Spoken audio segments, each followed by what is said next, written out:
Hey guys, this is Elijah. So I'm on a short vacation with my family and we're having a great time. I'm at Seabrook Island and I'm actually, oh look at that dove. Yeah, we're actually going to Charleston and we're having a great time. This is at the Bone Charker Dock and we got some good music playing, and I haven't been here since 2017 and we're not going fishing, but I'd like to go to fishing someday, like deep sea fish. And I gotta tell you, film school's going well, other things like that, and I'm just having a great time. I know it's hard for y'all to hear me, but like I will document more on this vlog. God bless y'all, Christ is risen. And I'd like to see Fort Sumter too before I go. Good afternoon, everybody. As y'all know, I'm in Charleston, South Carolina. We're staying at a nice beach house in Seabrook Island with my family. And right now I'm just sitting on the back of in front of the porch and waiting on my family. Mom and Dad and her cousins came. And we're just having a great time, and I'll let you see what we got here. So here's the beach house. There's the view right here, and see the columns. One thing I love about Charleston is that it's very southern, because I'm southern, but I'm from Georgia, and my dad is from Alabama, lower Alabama. So growing up in Northeast Georgia, it made me really appreciate my southern heritage. And see that tree, y'all? So look at those trees right there. I don't know what kind of tree that is. I should ask my papa though, because he grew up working in the tree service. And here's what's cool, my maternal, his last name's Logan, so like, ain't it funny how he grew up? Like, I don't know if it's just a coincidence, but his last name's Loggins and he grew up with the tree service. But I'll just let you know, Charleston, I haven't been here since 2017, and we're gonna have a great time today. I'm gonna take some pictures. I'm not the best, but I will vlog as much as I can because I can't tell you how much I've missed this place. We haven't been back here since my mama graduated for her master's degree as a nurse practitioner from South University, and we met here, and we actually were in Savannah, and my brother-in-law and sister, Maggie was born at the time, so their first kid, but we came to Charleston as well. And as a history buff, I love Charleston. If y'all didn't know, Charleston, South Carolina was established in 1670. It was a British port city, similar to Savannah, but James Oglethorpe established Savannah, Georgia, but I will try to do some more research as I vlog more. But here's the beginning of our tour. So wish me good luck, guys. Christ is risen. Hey, Mama. Hi there. How you doing? I'm doing all right. So where are we? We're in Seabrook Island, about 40 miles from Charleston, South Carolina. Going today to see the beautiful antebellum homes and take a carriage ride into history. Super excited, can't wait, and we will see you in Charleston. All right. Hey, everybody. Okay, Mama, where are we? We are in Charlestown. It's actually Charleston, but during the historical era, it was Charlestown. So full of history and vibes, and the food is amazing, second to none. We just had some delicious gelato right across the border. It was really good. Yeah, very good. Hey, Nancy. This is my cousin, Nancy. Hey, Dad. You liking Charleston? Love it. All right, you ready? Love it. Yep.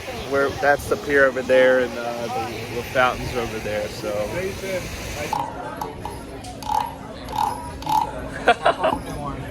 All right. Take it slow. There's a nice looking deer. So this is our barn. It was built in 1821 for the Old Town Carriage. I'm picking up too. Oh, check it out.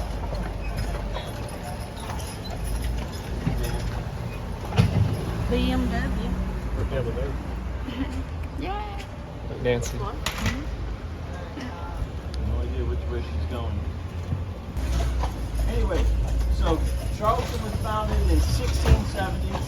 A place called Admiral Point, about 5 miles up the Asheville. The local Indians were the Kiowa. Many of your golfers have probably heard of Kiowa Island. They told us about a different tribe that are cannibals, and that maybe we'd be better off here on the peninsula where we could defend ourselves. We were actually four walled cities in North America. St. Augustine, Charleston, Amsterdam, which then became New York, and Quebec City. That church that's straight ahead of us, that is St. Philip's. That was built when we were a walled city between 1721 and 1723 is when they finished it. That's the Anglican church. And if you look at it, it actually leans a little bit to the left. That is from the great earthquake of 1886. At the time, they called it deadly and dangerous. We would have called it 7.3 on the Richter scale. Pretty devastating. We were still recovering from the last great fire we had in the first third of the city in 1861. And then the last year and a half of the Civil War, we were under siege from the Union. It's been pretty devastating. Fortunately, most of the earthquakes are 1, 2s, and 3s. Has everybody been into the market yet? Okay, the market land was donated by the Pinckney family. This was a title street. And like a lot of the rest of the city, it's now landfill. But that was donated in 1798. They started building it as an open air market in 1808. And the actual name was the Slaves Market. That's with an apostrophe S. The reason why is because the slaves were the ones that sold the goods there, and the slaves were pretty much the ones that bought the goods there.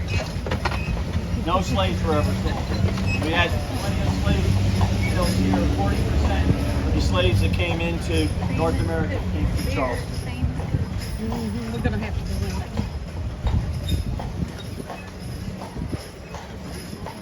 Now the Anglican Church, that's who wields the power. Now coming up on the left is Tommy Condi. That's an Irish pub. That's been there for about 90 years. Boys in the barn joke you can get a 7-course meal there. A 6-pack and a baked potato. They do have good food. I like their shepherd's pie. Thank you. You want to ride? Oh, okay, you're at Cumberland. Good plan. Now, on the right is Biddy and Bose. That is the 2 names of the Wright family out of Wilmington, North Carolina. They both had Down syndrome. Mom wanted a place for them and other disabled kids to work. So that's a great place. Great coffee, good service. So popular, she started in 2016. She's got 13 of those stores now. Yep, got it. Now we're on a very active fault line. It's called the Woodstock Fault Line. Runs from Woodstock, New York, clear down to Cuba. Remember that earthquake outside of New York about a week ago? That's on that same fault line.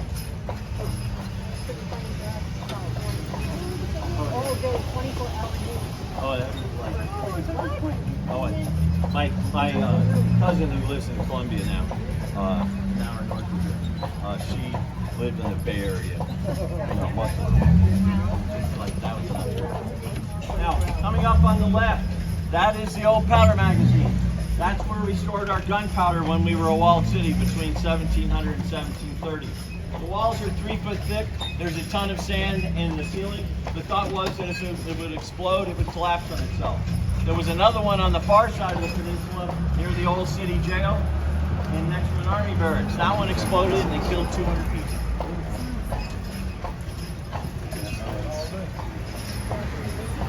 That's a museum now. And right next to it is the Nicholas Trott Cottage.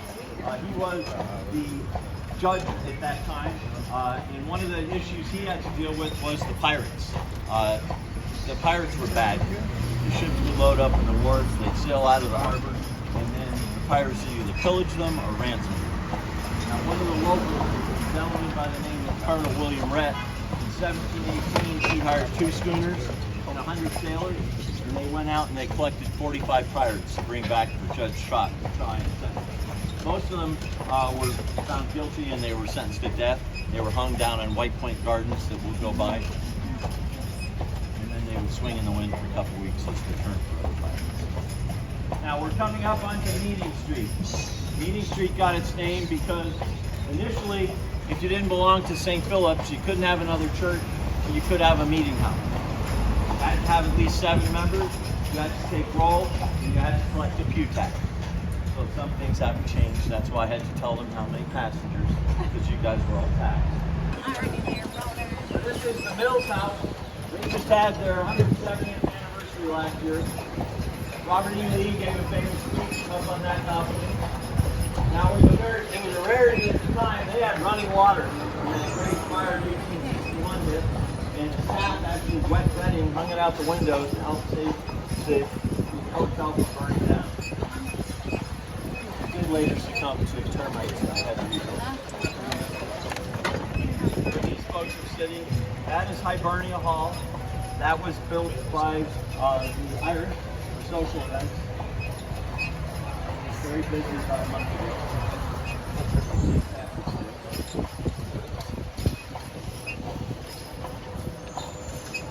Now we're in an area that's called slightly north of Broad.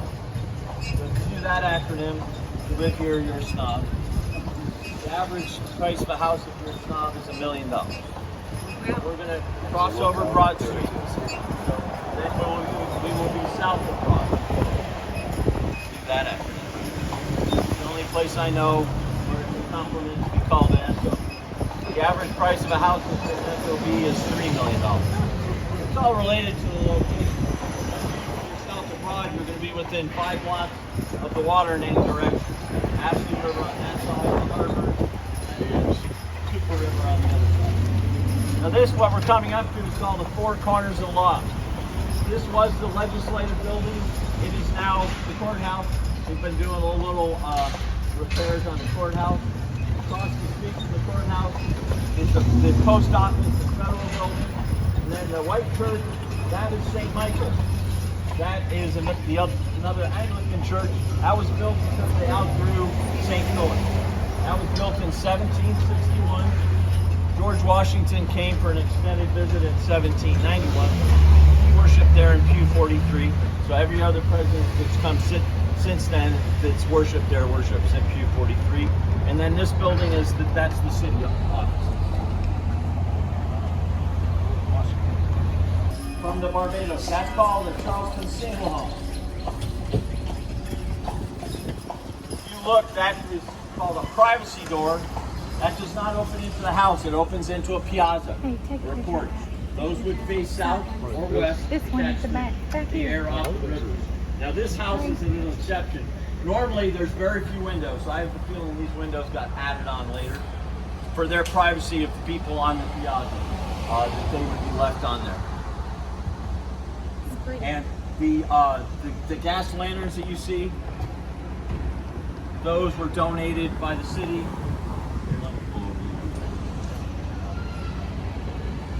Those were donated by the city in 1970 in honor of the 300th anniversary of our founding. The streets back in the day were filthy. So, and you'd be wearing several layers of wool. Doesn't that sound good on a day where it's 95 percent humidity? So, you'd be filthy. Normally, you'd go, if you're walking in the streets, you'd close the privacy door behind you. You'd take off the layer of clothes. That's why there weren't windows from the next door neighbors. Oftentimes, on the really hot days, you'd be sleeping out on the piazza. And that was the tradition. If the door was closed, that meant that you weren't taking company. If it was open, you were. All right, step up. Step up.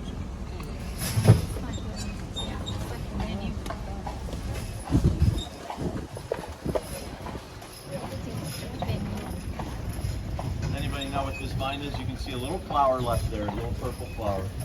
That is wisteria. Yeah. We missed the blooms by a couple of weeks. They didn't last very long. This is a carriage house that's been converted into a home.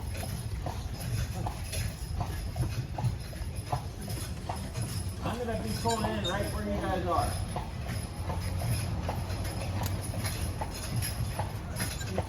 That's Ironside's young lady. Kind of big, huh? Does she want to cut it? Does she want to cut it? Yeah. So these stones, you'll see about 200 or 300 of those around the historic district. Those are carriage stones. That was designed to help the ladies get into the carriage.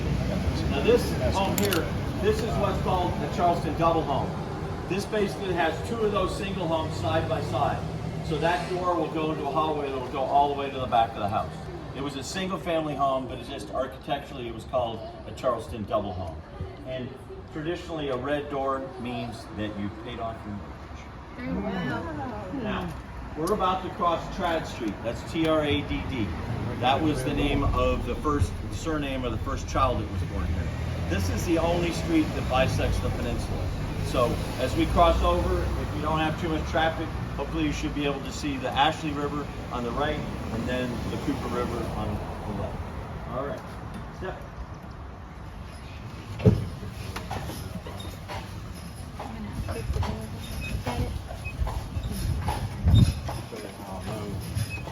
Now the church coming up on the right, that is the First Presbyterian Church. That was founded in 1731 by the Scots.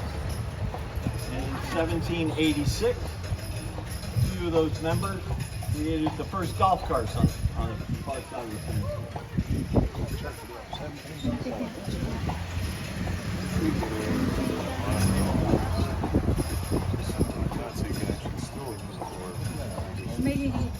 Yeah, this gives you a good example of what that resurrection fern looks like. Even the trees are protected. To cut those branches, they would have had to have a permit.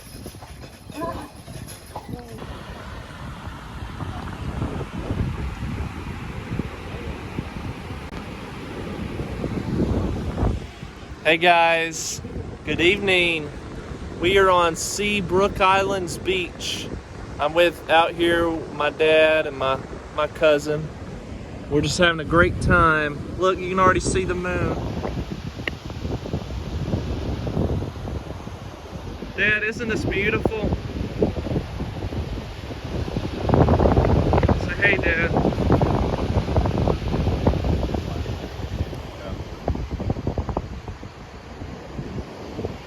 Hey, C. Get that camera out of my way. All right, get that off here.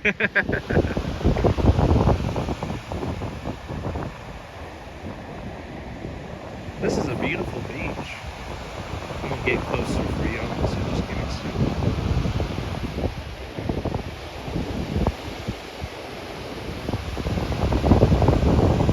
Some people don't like me in film, but you know, I'm gonna get a little closer. Look at that dove. As y'all know, I like to do vlogs, and especially travel vlogs, and maybe I'll get to do a video reflection as well, a video diary, but in the meantime, let's just enjoy God's beautiful ocean that He made, and as I'm walking on the beach.